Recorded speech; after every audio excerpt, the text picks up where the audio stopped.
Good evening सारे जुड़े हुए स्टूडेंट को गुड इवनिंग। तो आज हम पियाजे से क्वेश्चन करने वाले हैं। पियाजे का जो क्वेश्चन आंसर कल हमने इसका थ्योरी पर बातें किए थे, आज हम इसका कुछ क्वेश्चन आंसर करने जा रहे हैं। तो आप लोग जितने भी जुड़ते जा रहे हैं, जैसे जैसे आप लोग आ रहे हैं वैसे वैसे आप लोग चैनल को सब्सक्राइब करते जाइए और घंटी को ज़रूर दबा लीजिए और आपको टाइम पर क्लास मिलता रहेगा। तो इस वीडियो को अगर लाइक नहीं किए हैं तो जल्दी से आप लोग लाइक कर दीजिए। तो चलिए इस क्लास को हम स्टार्ट करते हैं। अगर आप लोग टेलीग्राम चैनल से जुड़ना चाहते हैं तो टेलीग्राम चैनल पे आप लोग जाकर के जुड़ सकते हैं। एजुकेशन एक्सप्रेस टीचर से नाम से चैनल बना हुआ है, वहाँ जाकर आप सर्च करेंगे एजुकेशन एक्सप्रेस टीचर तो आपको वहाँ मिल जाएगा। तो वहाँ से आप लोग ज्वाइनिंग ले सकते हैं और आपको वीडियो के डिस्क्रिप्शन में भी टेलीग्राम का लिंक मिल जाएगा, तो वहाँ से भी आप लोग जाकर के टेलीग्राम को ज्वाइनिंग कर सकते हैं। तो चलिए आज के क्लास को हम स्टार्ट करते हैं। तो आप लोग आज कुछ क्वेश्चंस लेकर के आए हैं जो जीन पियाजे से रिलेटेड पूछा जाता है। जीन पियाजे का कॉन्सेप्ट आज क्लियर कर देंगे, फिर आगे लेकर के आएंगे वाइगोस्की कोलवर्क, ये सब का क्लास भी डेली आप लोग का चल रही है। तो आप लोग सभी क्लास को देखिए और डेली कंटिन्यू आपका क्लास चल रही है। तो आप लोग इस वीडियो को लाइक कर दीजिएगा, चैनल को जैसे जैसे आप लोग आ रहे हैं वैसे वैसे चैनल को सब्सक्राइब करते जाइए। तो चलिए आज के क्लास को हम स्टार्ट करते हैं। आज का पहला क्वेश्चन है, जीन पियाजे ने किसी बच्चे के विचार में नए विचार समावेशन हो जाने को क्या कहा जाता है? तो व्यवस्थापन, आत्मसातीकरण, खोज, निर्माण। तो इसका आंसर हो जाएगा, जीन पियाजे जो बातें करते हैं, जो बच्चा जो है वह अपने विचार में जो पहले से जो विचार है उसमें अगर नए विचार समावेशन किया जाता है तो उसे हम क्या कहते हैं? जीन पियाजे द्वारा बताया गया यह आत्मसातीकरण है। तो आपका ऑप्शन नंबर 20 सही हो जाएगा। नेक्स्ट क्वेश्चन की ओर बढ़ते हैं। क्वेश्चन नंबर 2 आ गया है। इसका आप लोग आंसर, सभी का आंसर 5 से 10 सेकंड का समय लेंगे और फटाफट से इसका आंसर बताएंगे क्या सही होगा। क्वेश्चन नंबर 2 का, पियाजे के सिद्धांत के अनुसार निम्नलिखित में से कौन सा व्यक्ति के संज्ञानात्मक विकास को प्रभावित नहीं करेगा? तो ऑप्शन ए भाषा, ऑप्शन बी सामाजिक अनुभव, ऑप्शन सी परिपक्व, ऑप्शन डी क्रियाकलाप। तो आपका आंसर हो जाएगा ऑप्शन नंबर आपका हो जाएगा बी, सामाजिक अनुभव। नेक्स्ट क्वेश्चन की ओर बढ़ते हैं। क्वेश्चन नंबर 3, जितने भी क्वेश्चन लिया गया है सभी क्वेश्चन सिलेक्टेड लिया गया है। इसी प्रकार का क्वेश्चन पूछा जाता है। यही सब पता नहीं है इतना इजी इजी क्वेश्चन आपको किस शिफ्ट में पूछा गया है। इतना इजी जिस शिफ्ट में ये सारा क्वेश्चन पूछा गया है होगा तो वो सब तो छग्गे चौगे मार के आए होंगे। हालांकि अब की बार सी टेट में कुछ देखा गया, 4 से 5 शिफ्ट में कुछ हार्ड क्वेश्चन भी देखने को मिल गया था, लेकिन बाकी के सभी शिफ्ट में अच्छा खासा क्वेश्चन पूछा गया, बहुत ही आसान सा क्वेश्चन पूछा गया। इस प्रकार क्वेश्चन भी पूछा जाता है। तो कभी कभार क्या होता है, जो 4 से 5 शिफ्ट में हर एक बार क्वेश्चन जो होता है जो हाई लेवल का पूछा जाता है 4 से 5 शिफ्ट में। तो चलिए इस क्वेश्चन को कीजिए। इतना इजी इजी क्वेश्चन आ गया है आप लोग के सामने, तो इसका आंसर इजीली आप लोग दे पाएंगे। तो जीन पियाजे के अनुसार 2 से 7 वर्ष के बीच का एक बच्चा जो है संज्ञानात्मक विकास के डैश अवस्था में होती है। बस सिंपल सा क्वेश्चन, जिस शिफ्ट में यह क्वेश्चन पूछा गया है होगा तो वह तो आराम से छक्के मार के आए होंगे। इस क्वेश्चन का सभी क्वेश्चन प्रीवियस ईयर्स का क्वेश्चन है। तो यह जो है 2 से 7 वर्ष के जो आयु का बच्चा है वो संज्ञानात्मक विकास की किस अवस्था में दर्शाता है। आप लोग को थ्योरी का जो क्लास लिए हैं उसमें सारा कॉन्सेप्ट क्लियर कर दिए हैं, तो आप लोग थ्योरी वाला क्लास को जा कर के ज़रूर देखिएगा। उस क्लास को आप लोग देख लीजिएगा तो जीन पियाजे से एक भी क्वेश्चन आपका छूटने वाला नहीं है। तो चलिए इस क्वेश्चन का आंसर बताते हैं। इस क्वेश्चन का आंसर जो होने वाला है वो आपका हो जाएगा मूर्त संक्रियात्मक अवस्था। इसमें जो है फर्स्ट अवस्था बताया गया है संवेदी गमक अवस्था, जो कि 0 से 2 वर्ष की है। उसके बाद जो बताया गया पूर्व संक्रियात्मक अवस्था, इससे पहले पूर्व संक्रियात्मक अवस्था आपका बताया गया है 2 से, पूर्व संक्रियात्मक अवस्था 2 से 7 वर्ष की हो जाएगा, और मूर्त संक्रियात्मक अवस्था हो जाएगा 7 से 11 वर्ष की। औपचारिक संक्रियात्मक अवस्था हो जाएगा 11 से प्रौढ़ा अवस्था तक। यहाँ पे पूछा गया है 2 से 7 वर्ष की आयु की बच्ची जो है वह किस अवस्था में, वह हो जाएगा आपका पूर्व संक्रियात्मक अवस्था। ऑप्शन आपका डी सही हो जाएगा, ना कि बी। बी आपका जो आता है 7 से 11 वर्ष की बच्चे में आता है इस प्रकार की। तो यह आपका आंसर हो जाएगा, डी सही हो जाएगा। तो नेक्स्ट क्वेश्चन की ओर बढ़ते हैं। ये सारी डिटेल में हम आप लोग को बता चुके हैं पहले ही। तो चलिए इस क्वेश्चन को करते हैं, क्वेश्चन नंबर 4 को। क्वेश्चन नंबर 4 आपके स्क्रीन पे आ गया है, तो जल्दी से आप लोग इसका आंसर बताएंगे क्या सही होगा। तो जल्दी से आप लोग को 10 से 20 सेकंड का आप लोग समय ले करके इसका आंसर बताएंगे। तो चलिए क्वेश्चन नंबर 4 को करते हैं। क्वेश्चन नंबर 4 कह रहा है 1 वर्ष तक के शिशु जब 1 वर्ष के शिशु जो है जब आँख कान और हाथों से सोचते हैं, वह निम्नलिखित में से कौन सा स्तर में शामिल होता है। तो ऑप्शन ए में है औपचारिक संक्रियात्मक अवस्था, बी में है मूर्त संक्रियात्मक अवस्था, सी में है संवेदी या इसे इंद्रिय जनित गमक अवस्था भी कहा जाता है। यहाँ पे आप लोग कंफ्यूज नहीं होंगे जो यह नया शब्द कहाँ से आ गया, संवेदी कहिए या इंद्र जनित कहिए, यही आपका सेम कहलाता है, संवेदी गमक अवस्था या फिर इंद्रजनित गमक अवस्था। तो आपको इसमें कंफ्यूज नहीं होना है। डी में है पूर्व संक्रियात्मक अवस्था। 1 वर्ष तक की जो शिशु होता है वह अपने आँख कान हाथों को सोचते हैं। यहीं पे आप लोग का आंसर आ गया, 1 वर्ष लिखा हुआ, 1 वर्ष तक के शिशु।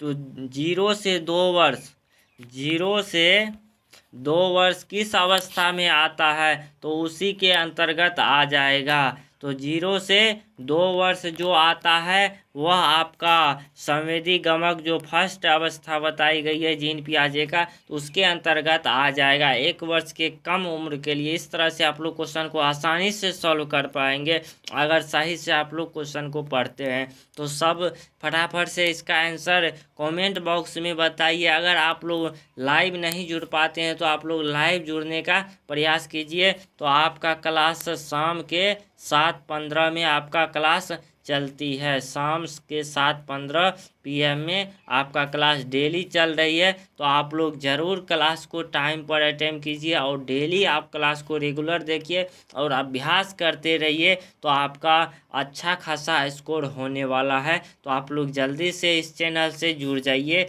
जो नए अभी जुड़े हैं तो वो ज़रूर चैनल को सब्सक्राइब करें, ज़रूर सब्सक्राइब करके अपने दोस्तों में ज़रूर शेयर कीजिए इस सेशन को। तो आगे डेली आप लोग का क्लास भी लिया जा रहा है इस चैनल के माध्यम से। तो चलिए क्वेश्चन नंबर 5 आ गया है, इसका आंसर बताइए आप लोग। जीन पियाजे के अनुसार प्रारूप होता है जिसे स्कीमा कहा जाता है। स्कीमा निर्माण वर्तमान योजनाओं के रूप में बनाने हेतु नवीन तकनीकी में संशोधन और नवीन जानकारी के आधार पर पुरानी योजनाओं को संशोधन के परिणाम रूप में घटित होता है।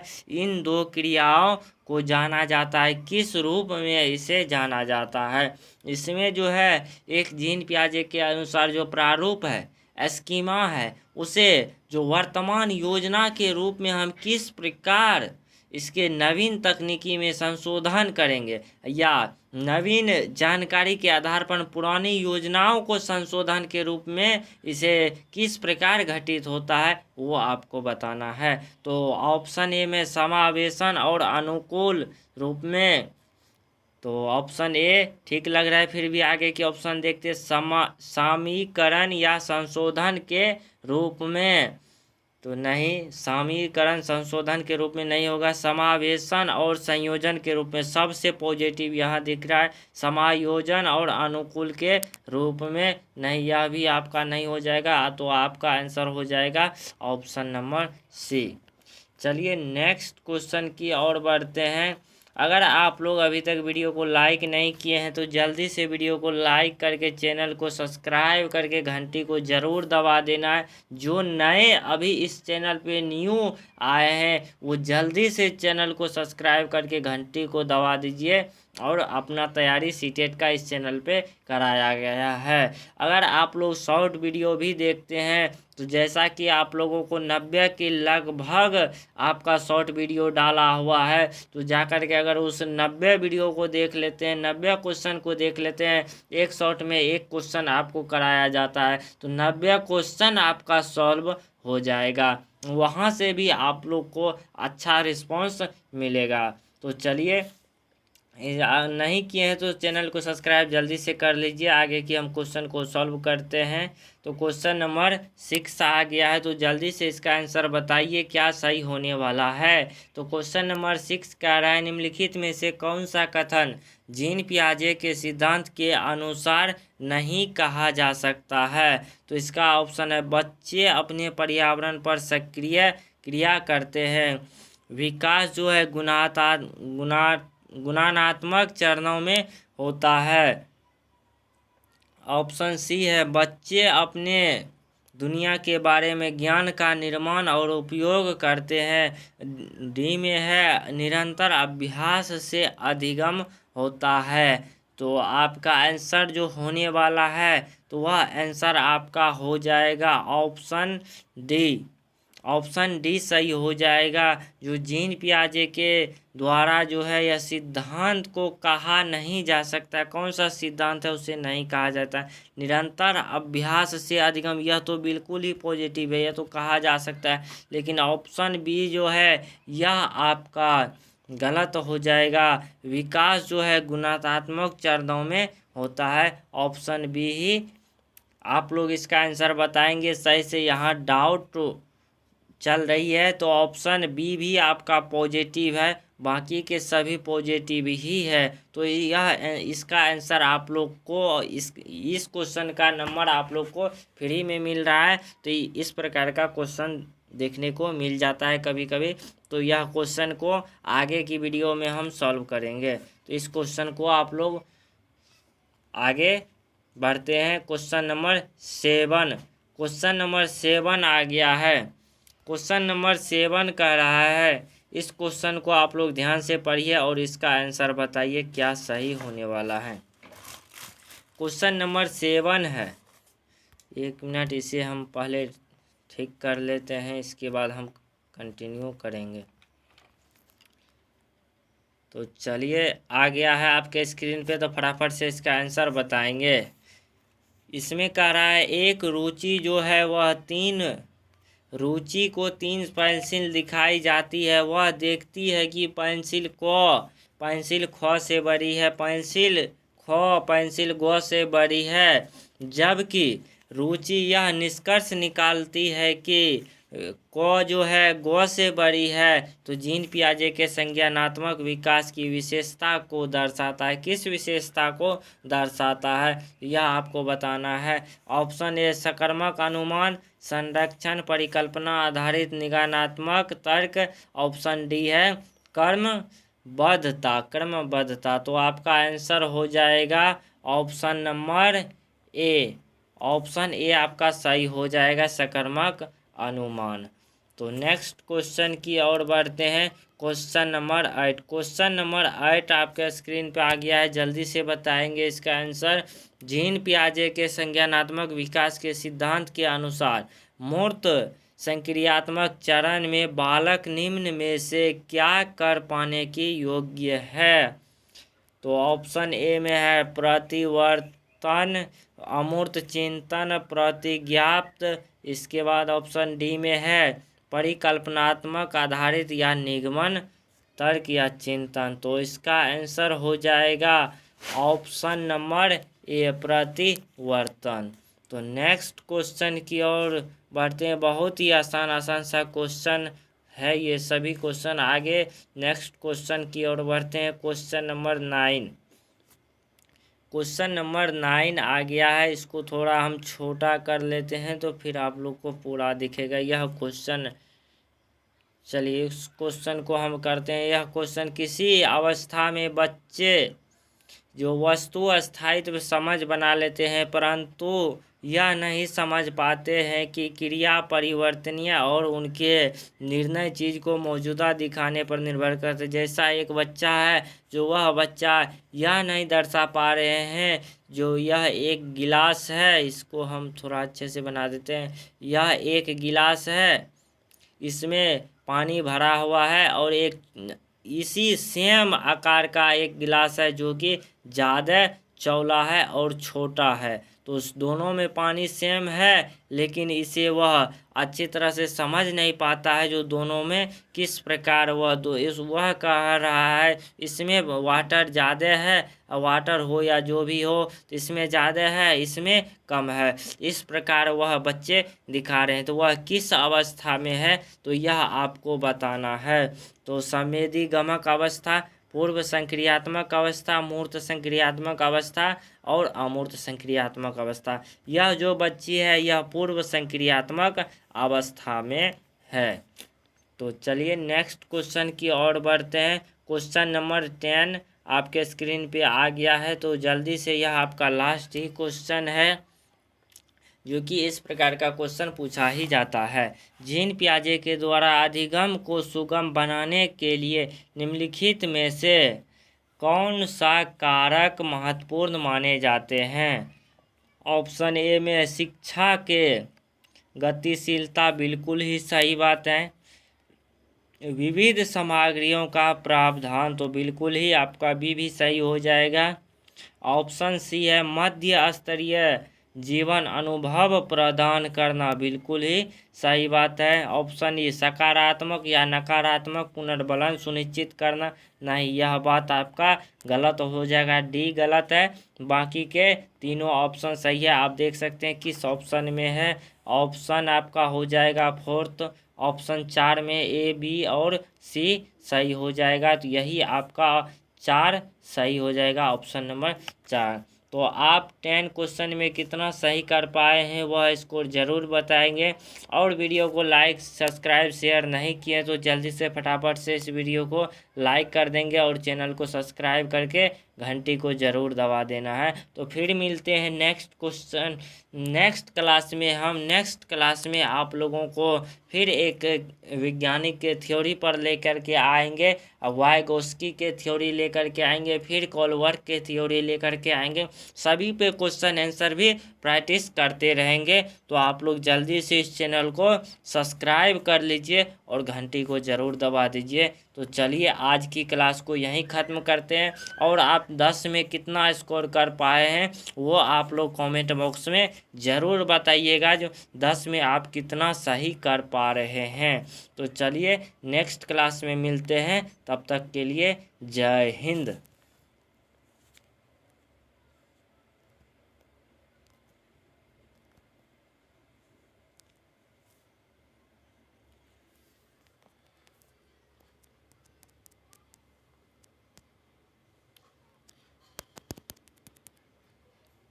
चलिए आप लोग तैयारी करते रहिए, वो बेफिक्र होकर के अपना तैयारी में लग जाइए। और जिस तरह होता है जितना हो सके आप प्रीवियस ईयर का क्वेश्चन लगाते रहिए। जितना प्रीवियस ईयर्स का क्वेश्चन लगाएंगे उतना ही आप लोग को अच्छा बेनिफिट होने वाला है। चलिए आज के क्लास को यहीं हम ख़त्म करते हैं।